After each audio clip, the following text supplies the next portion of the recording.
Hello दोस्तों, कैसे हैं आप सब। मैं आप सबका वेलकम करता हूं आपके अपने चैनल फैक्ट एक्सप्लोरर पर। दोस्तों, आज जिस मुल्क की हम आपको सैर करवाने वाले हैं, इस मुल्क का नाम एक झील के ऊपर रखा गया है। ये है तो बहुत गरीब मुल्क, लेकिन यहाँ लोगों का दिल बहुत अमीर है।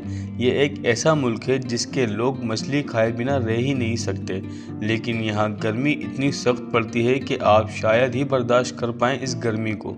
दुनिया में सबसे ज़्यादा महंगे ऊँटों की ब्रीड भी इसी मुल्क में मिलती है, और इस ऊँट की नस्ल को क्या कहते हैं, ये जानने के लिए आपको ये एपिसोड एंड तक लाजमी देखना होगा। और ये वो वाहिद मुल्क है जहाँ 100 ज़ुबानें बोली जाती हैं और 200 अलग अलग कास्ट के लोग रहते हैं इस मुल्क में। इस मुल्क के नेशनल पार्क में आपको कई ऐसे जानवर देखने को मिलेंगे जो आपने किसी और मुल्क में नहीं देखे होंगे। और इसी मुल्क में आपको रेगिस्तान की रेत वाइट देखने को मिलेगी। यस फ्रेंड्स, बाकी रेगिस्तानों की रेड ब्राउन होती है, लेकिन इस मुल्क की बात ही अलग है। दोस्तों, आपको बता दूं, आज के इस एपिसोड में हम आपको अफ्रीकन कॉन्टिनेंट के एक कंट्री चार्ट के बारे में अमेजिंग फैक्ट्स बताएंगे, और इस मुल्क से जुड़ी हर एक बात हम आपके साथ शेयर करेंगे कि कैसे ये मुल्क इतना गरीब है और क्या वजह है इसकी गरीब होने की। बस आपने इस एपिसोड को एंड तक लाजमी देखना है, और अगर आपने अभी तक हमारा चैनल सब्सक्राइब नहीं किया है तो आप सबसे पहले हमारे चैनल फैक्ट एक्सप्लोरर को लाजमी सब्सक्राइब कर दें, और साथ ही बेल आइकन पर भी क्लिक कर दें ताकि हमारी हर नई आने वाली वीडियो की अपडेट आपको सबसे पहले मिल जाए। सो गाइस, अपनी सीट बेल्ट बांध लीजिए, क्योंकि हम आज एक ऐसे मुल्क की सैर करने वाले हैं जहां सियाहों की तादाद बहुत कम है, इतने खूबसूरत मुल्क होने के बावजूद भी। बस आपने इस एपिसोड को एंड तक लाजमी देखना है बिना स्किप किए। दोस्तों, इस मुल्क का ऑफिशियल नाम है रिपब्लिक ऑफ चाड, जिसकी आबादी है 1,67,00,000 के आसपास, और दुनिया के सबसे ज़्यादा आबादी के मामले में चाड का नंबर 72वें नंबर पर आता है। ये एक लैंडलॉक कंट्री है, यानी इस मुल्क के बॉर्डर अतराफ के मुल्कों से ज़मीन से टच करते हैं, ना कि किसी समंदर या झील से।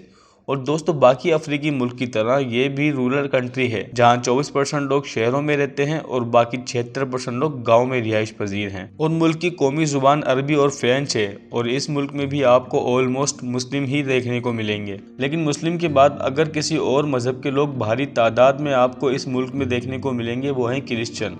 दोस्तों, आप सोच रहे होंगे कि इस मुल्क का नाम बहुत अजीब किस्म का है। चलें आपको बता दें कि इस मुल्क का नाम चैड कैसे रखा गया था। दरअसल अफ्रीका की 2 सबसे बड़ी झीलों में से एक का नाम चाड है। इसी झील के नाम के ऊपर चैड का नाम रखा गया है। दोस्तों, चैड का शुमार दुनिया के निहायती गरीब मुल्कों में किया जाता है, और इसकी गरीबी का अंदाज़ा आप इस हकीकत से लगा सकते हैं कि इस मुल्क की कुल आबादी में से 80% लोग तो गरीबी के नीचे रहते हैं। मतलब कि इतने गरीब हैं कि इनकी औसत कमाई एक दिन की $1 भी नहीं है। अब आप सोचें कि कैसे ये लोग अपना गुजारा करते होंगे। और हालांकि इस मुल्क का शुमार दुनिया के सबसे यंग कंट्रीज में किया जाता है, जिसकी औसतन उम्र 17 साल है, आपको चैड में हर कहीं यंग जनरेशन के लोग ही देखने को मिलेंगे। और इस मुल्क की गुर्बत की वजह आपको पता है क्या है? दोस्तों, इसकी जो सबसे बड़ी वजह है गुर्बत की, वो ये है कि इस मुल्क में होने वाली करप्शन जो बहुत बड़े लेवल पर की जाती है। जी दोस्तों, चैड में ऐसा कोई काम नहीं है जो पैसे के बिना ना हो। आपको हर काम के लिए इस मुल्क में रिश्वत देना लाजमी है, नहीं तो आपका काम नहीं होगा। इवन आप बड़े से बड़े क्राइम भी पैसे देकर करवा सकते हैं, और बड़े बड़े अफसरान भी इस बात का भरपूर फायदा उठाते हैं और रच के करप्शन करते हैं। इसीलिए तो यहाँ किसी को भी किसी का खौफ नहीं है, और यही वजह है कि इस मुल्क का क्राइम रेट भी आसमान छू रहा है। यहाँ रात के वक्त इस मुल्क में कोई बाहर नहीं निकलता। इस मुल्क में रात को निकलना यानी मौत को दावत देने के बराबर है।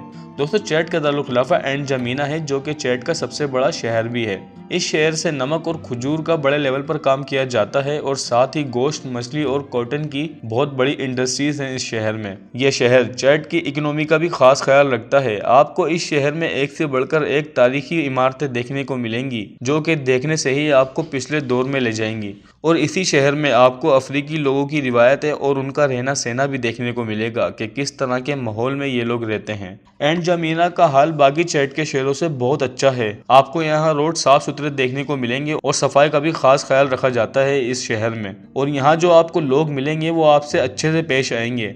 आपका कभी चैड मुल्क जाना हो तो आप सबसे पहले एंड जमीना का ही विजिट कीजिएगा। यहाँ घूमने में कोई खतरा भी नहीं है। इस शहर में कई ऐसे नाइट क्लब हैं जहाँ आप जम के पार्टी कर सकते हैं। मेरा आपके लिए यही सजेशन है कि आपका कभी चैड जाना हो तो आप अपने सफ़र का आगाज़ इसी शहर से कीजिएगा।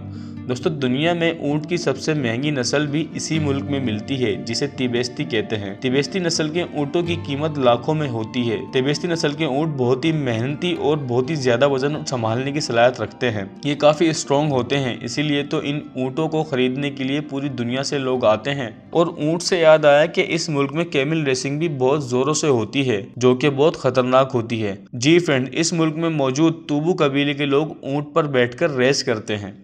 दोस्तों चाड को the Babel tower of the world भी कहा जाता है। ऐसा इसलिए क्योंकि इस मुल्क में 100 से ज़्यादा ज़ुबानें बोली जाती हैं और 200 से ज़्यादा अलग अलग ज़ात के लोग रहते हैं इस मुल्क में।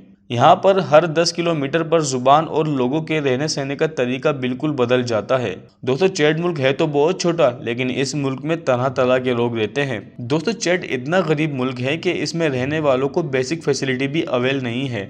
आपको ये जानकर हैरानी होगी कि मुल्क में आज के दौर में भी सिर्फ एक ही टीवी चैनल है, जिसका नाम टेली चैड है। और इससे भी ज़्यादा अफसोस की बात यह है कि चैड मुल्क में ज़्यादातर लोगों के पास टीवी ही नहीं है, और टीवी होता भी तो क्या फ़ायदा था, क्योंकि इस मुल्क में लाइट समझे कि ना होने के बराबर होती है। जी दोस्तों, चैड के 60% एरिया में बिजली की सहूलत पूरी तरह से बहाल नहीं हुई है आज तक। और इस मुल्क में भी कई लोग ऐसे हैं जो कि आपस में ही लड़ जाते हैं, इसीलिए चैड का टूरिस्ट सेक्टर काफ़ी कमज़ोर है। ऐसा नहीं है कि चैड गवर्नमेंट टूरिज्म को बढ़ाने के लिए कुछ काम नहीं कर रहा। कई बार गवर्नमेंट ने टूरिस्ट सेक्टर को स्ट्रॉन्ग करने की कोशिश की है, लेकिन मसला ये आ जाता है कि ये लोग टूरिस्ट को ही किडनैप कर लेते हैं, इसीलिए फिर इन्होंने टूरिज्म पर काम करना ही छोड़ दिया। दोस्तों फैल आरजू इस मुल्क में बसा रेगिस्तान के पास एक छोटा सा शहर है, लेकिन चैड के लिए ये शहर बहुत ही अहमियत का हामिल है। इस शहर को तारीखी शहर के तौर पर जाना जाता है। आपने अभी तक रेत की मिट्टी जो देखी होगी वो या तो ब्राउन कलर की देखी होगी या फिर लाइट गोल्डन कलर की, लेकिन यहाँ जब आप आएंगे तो आपको इस रेगिस्तान की मिट्टी पूरी तरह से सफ़ेद देखने को मिलेगी। और इस रेगिस्तान में आप चल नहीं सकते, तो इसीलिए आपको ऊंट पर सवार होकर जाना होगा इस रेगिस्तान का विजिट करने के लिए। दिन के वक्त तो आप इस जगह पर नहीं घूम सकते, क्योंकि आपको गर्मी से चक्कर आना शुरू हो जाएगा, लेकिन सूरज ढलते ही यहाँ का मौसम ठंडा हो जाता है। तो आप भी इस फैल आरजू शहर का विजिट शाम के समय ही कीजिएगा। दोस्तों उम्मीद है आपको ये एपिसोड पसंद आया होगा। अगर आपको ये एपिसोड पसंद आया तो इसे लाइक करें, शेयर करें और हमारे चैनल फैक्ट एक्सप्लोरर को लाजमी सब्सक्राइब कर दें। और साथ ही हमें यह भी बताएं कि आप किस सिटी और किस कंट्री के बारे में जानना चाहते हैं, हम उस पर वीडियो लाजमी बनाएंगे। अब मिलते हैं ऐसी कोई इंटरेस्टिंग वीडियो में, तब तक के लिए गुड बाय।